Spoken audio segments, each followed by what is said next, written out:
Hello guys, अगर आपको Canada के बारे में कुछ भी जानना है, स्पेशली सस्कैचुअन सैस्काटून के बारे में, university of Saskatchewan student life के बारे में कुछ भी जानना है, आप मेरे साथ ऑनलाइन मीटिंग सेशन बुक कर सकते हो।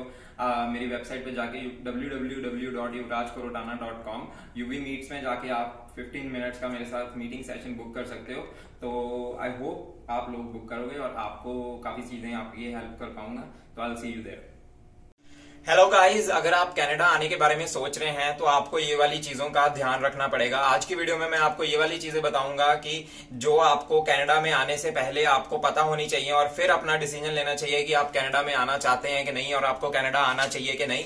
So let's start the video. जो सबसे पहली चीज है, जो सबको पता ही है, कनाडा हमारे अर्थ के ऊपर वाली साइड पे है, नॉर्थ पोल के करीब है, तो इसलिए यहाँ पे ठंड बहुत रहती है। स्पेशली सस्कैचुअन में तो -40 -35 ये चले जाता है विंटर्स में। दिसंबर जनवरी के अंदर इतना टेम्परेचर चले जाता है। तो अगर आप ऐसे पर्सन है जिनको ठंड बिल्कुल भी पसंद नहीं है और ठंड नहीं झेल सकते, तो Canada may be not the right place for you. Just explore other options. Australia आपके लिए अच्छा ऑप्शन हो सकता है, जहां पर विंटर के अंदर क्रिसमस होता है और वहां पर गर्मी भी, और इक्वेटर के पास वाली जगहें वो आपके लिए अच्छी हो सकती हैं अगर आपको गर्मी पसंद है, ठंड इतनी नहीं अच्छी लगती। अगर आप कह रहे हैं, कुछ लोग ये भी सोच रहे होंगे वैंकूवर, टोरंटो, जो वाटर एरियाज के पास जो सिटीज हैं, वो वहां पे टेम्परेचर अच्छा रहता है। ऐसी बात नहीं है, वहां पर भी ठंड पड़ती है, वहां पर भी स्नो पड़ती है। ऐसा नहीं है कि वो अगर पानी के करीब है वहां पे ठंड पड़ेगी नहीं। हाँ, कंपेरेटिवली कम पड़ती है। आपको पता है पानी की हीट कैपेसिटी और वो उसके अंदर नहीं जाते, बट वहां पे भी काफी ठंड पड़ती है।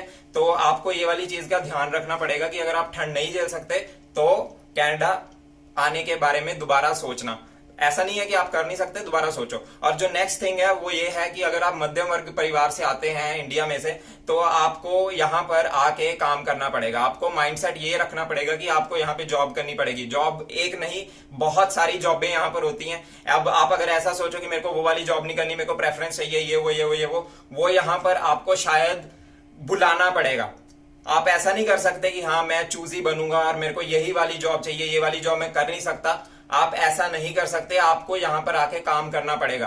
बिकॉज यू डोंट, अगर आप मिडिल क्लास फैमिली से आ रहे हैं और आप फिर बाद में ये सोचें कि मैं वहां से इंडियन रुपीज में पैसे मंगवाऊंगा और यहाँ पे डॉलर्स में खर्चूं, वो इकोनॉमिकल नहीं होगा और वो आपकी फाइनेंशियल स्ट्रेस भी बहुत डालेगा आपकी फैमिली के ऊपर, आपके फादर के ऊपर, आप जो भी अर्न कर रहे हैं उसके ऊपर बहुत स्ट्रेस डालेगा, right. Even though if you, अगर आप लोन भी लेते हैं फिर भी, तब भी आपको यहां पर आके जॉब करनी पड़ेगी। और जॉब करने का एक ये भी फायदा है, क्योंकि आप यूनिवर्सिटी लाइफ होती है जिसमें आपको एक्सप्लोर करने का मौका मिलता है, तो आप बहुत सारी चीजें इन जॉब के थ्रू आप एक्सप्लोर कर सकते हो। और मेरा नेक्स्ट वाला पॉइंट भी इसी पॉइंट के साथ थोड़ा सा रिलेटेड है कि कनाडा में थोड़ी सी लोनलीनेस फील होती है बंदे को।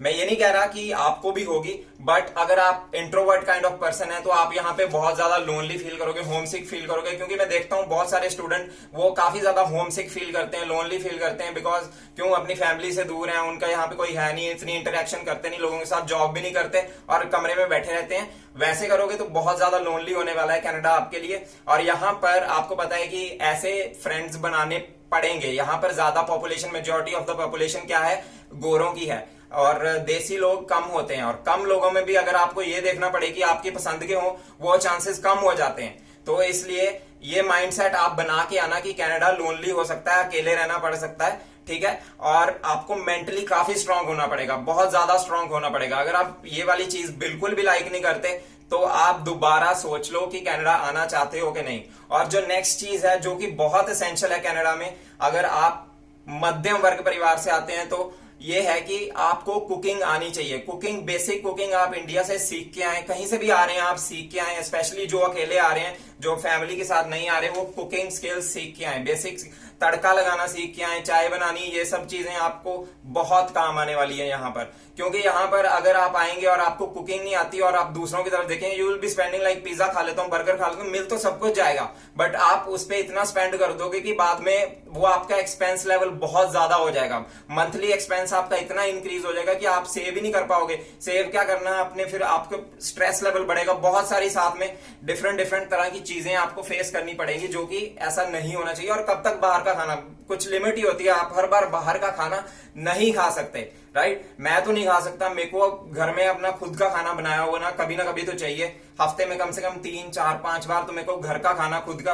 तो इसलिए कुकिंग इज वेरी एसेंशियल, वो आपको आनी चाहिए, उसके बिना यहाँ पर नहीं चल सकता। एंड गाइस, जो नेक्स्ट चीज है जिससे आप पीछा नहीं छुड़ा सकते और आप कुछ भी कर लो, वो आपको करनी ही पड़ेगी, वो है इंग्लिश स्पीकिंग। आइलेट्स, हाँ आपको आइलेट्स दे के ही आना पड़ेगा, राइट, वो मैं मानता हूं, बट इंडिया में क्या होता है, कभी कभार हम शॉर्टकट ढूंढने की कोशिश करते हैं, कभी कभार हम जैसे तैसे थोड़े बहुत बैंड लेके कनाडा आ जाते हैं, पर उसका फायदा नहीं है। अगर आप इंग्लिश नहीं बोल पाते तो कनाडा में आपका जीना मुश्किल होने वाला है। ये मैं आपको लिख के दे सकता हूँ क्योंकि यहाँ पर ये इंग्लिश स्पीकिंग कंट्री, आपको कहीं पे भी जाना है, कहीं पे भी कुछ भी किसी से मांगना है, कहना है, आपको इंग्लिश में ही कहना पड़ेगा। आप ये वाली चीज एस्केप नहीं कर सकते। क्यूबेक में अगर आप जाओगे वहां पे तो और भी आपको देखना पड़ेगा, आपको वहां पे फ्रेंच बोलनी पड़ती है। कनाडा में 2 नेशनल लैंग्वेज है, इंग्लिश और फ्रेंच। आपको दोनों में से इंग्लिश आनी ही चाहिए, इंग्लिश आनी चाहिए। अगर आपको इंग्लिश नहीं आती तो उस पर वर्क करो, राइट, और फिर उसके बाद अपना देखो कि आप कर पा रहे हो कि नहीं, राइट, क्योंकि कनाडा में बिना इंग्लिश के आप मतलब how will you survive, right. यहां पर आप कितना देशियों के साथ रह लोगे, इंग्लिश में आपको बात करनी ही पड़ेगी। और अब जो मैंने आपको पॉइंट बताए हैं, जो मेरा नेक्स्ट पॉइंट है वो लाइक आप सेकंड और थर्ड पॉइंट के साथ आप थोड़ा सा सिमिलर है, वो ये है कि आपको यहाँ पे इंडिपेंडेंटली ही रहना पड़ेगा। आप कुछ भी कर लो, आपको सब कुछ खुद ही करना पड़ेगा। खाना बनाना, बाहर जाना, किसी से कोई भी काम करवाना, आपको जॉब ढूंढना, जॉब पे काम करना, फिर घर आके पढ़ना, पढ़ाई के साथ अपनी सारी पर्सनल लाइफ, कपड़े वगैरह सब कुछ धोना, पर्सनल होम डोमेस्टिक लाइफ, फिर बाद में वर्क लाइफ, फिर स्टूडेंट लाइफ, ये सब चीजें आपको खुद ही मैनेज करनी पड़ेंगी। इंडिपेंडेंस आपको अपने अंदर लानी पड़ेगी। आप किसी के भरोसे नहीं बैठे रह सकते, यहाँ पे कोई नहीं आने वाला आपकी हेल्प करने के लिए। हाँ, ये नहीं होगा कि आप इंडिया में जैसे अगर आपको लगता है कि आप ये सब नहीं कर सकते, आपके लिए बहुत मुश्किल है, तो हाँ, you can just go on lay on the couch and have your cup of T.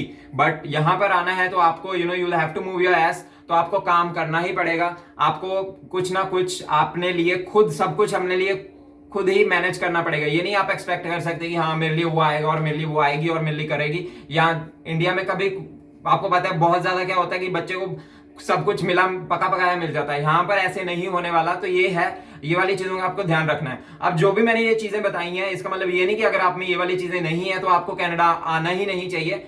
It just mean कि आप उस पर वर्क करें। ये ऐसी चीजें हैं जिसके ऊपर आप वर्क कर सकते हैं, विद टाइम ये इंप्रूव हो जाएंगी और आप कनाडा आने के लिए एलिजिबल हो जाओगे, राइट। तो आई वुड से कि इस पे वर्क करो, जितना ज्यादा वर्क कर सकते हो आपकी उतनी लाइफ यहाँ पे आसान होगी। यहाँ पे लोग आ जाते हैं, यहाँ पे आके वो सीखते हैं, बट इसका मतलब ये नहीं है कि आप आ नहीं सकते। बट यहाँ पे आपको मुश्किल बहुत होने वाली है अगर आपको ये वाली चीजें नहीं आती। तो आई वुड से इंडिया में इन पे वर्क करो, जितना ज्यादा इंप्रूव कर सकते हो उतना ज्यादा करो, और फिर कनाडा में अप्लाई करो। और आप यहाँ पर आओगे तो आप यहाँ देखोगे आप 20% आप रेस में 20 कदम आगे हो दूसरों से। आपको अपने आप डिफरेंस पता लगे। और ये वाली चीजें ऐसी हैं जो आपको लाइफ में, हर एरिया में लाइफ में आपको हेल्प करने वाली हैं। तो यस, ये थी मेरी वीडियो आज की।